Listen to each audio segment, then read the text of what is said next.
Hello, my name is Matthew Iavani, and I'm a partner at Full Funnel, and we are a global revenue operations services company. And this is the third installment of our Sales and Marketing 101 sort of introduction to the career pathway of sales and marketing. In this third installment, we're going to talk about the sort of psychology of sales, sort of how people buy and resources that you can consume to help fully develop your perspective about how to sell and market products and services and be successful in this career path. This sort of presentation is going to focus a lot about things that we believe that you should read and consume. We're going to sort of start off here with two books that we really think are great sort of base plates. The first being sort of Influence, The Psychology of Persuasion.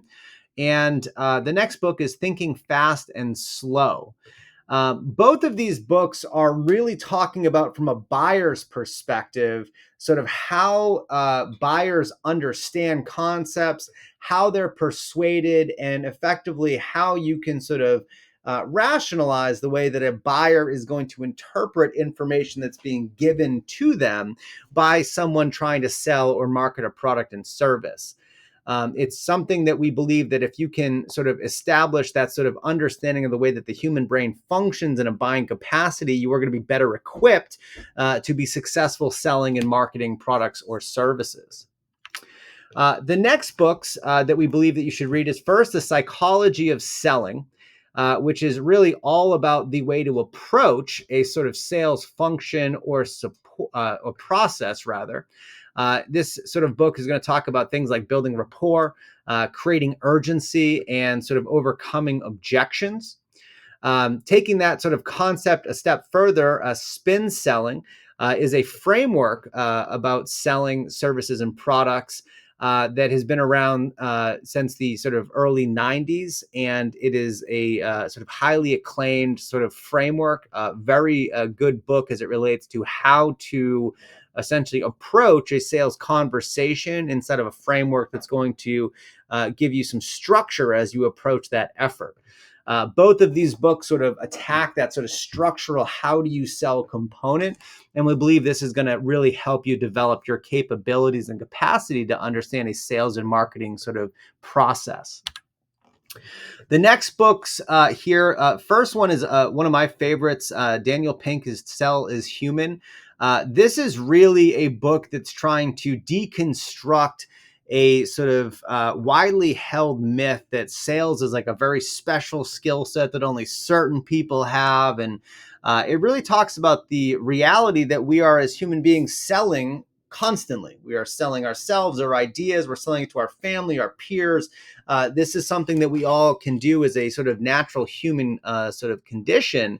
But it's something that I think I really appreciate the author trying to demystify folks' perception on how sales is not something that's a specific skill, but it's actually a widely held attribute in pretty much all humans.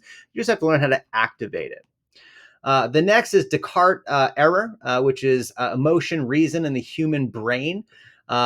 Here they're really trying to focus on the relationship between emotion and decision making. So many buyers process information rationally, but buy emotionally. And this book really does a great job of deconstructing that process.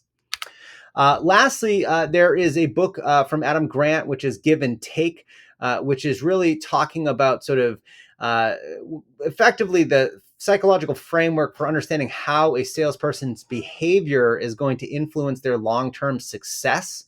And then lastly, Chris Voss's Never Split the Difference. Great book written by a former FBI negotiator who had to deal with high stakes negotiation. And it's really a great book as it sort of talks about the sort of tactics in a negotiation process and how to sort of build a framework around them. Certainly, these are 8 books that we believe are going to help round out your perspective as a sales and marketing professional early in your career.